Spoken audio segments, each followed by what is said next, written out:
Tere merelaeka vaatajad ja kuulajad! Täna Kopli lahel Haven-Kakumäe lähedal päris omamoodi pilt. Nimelt teostatakse puksiiridega vedu ja lükkamist. Ja nagu te näete, siis lahe peal on selline ujuv dokk ja ka üks ujuv kraana, mida siis puksiiride abil liigutatakse.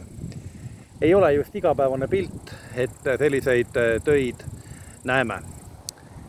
Ja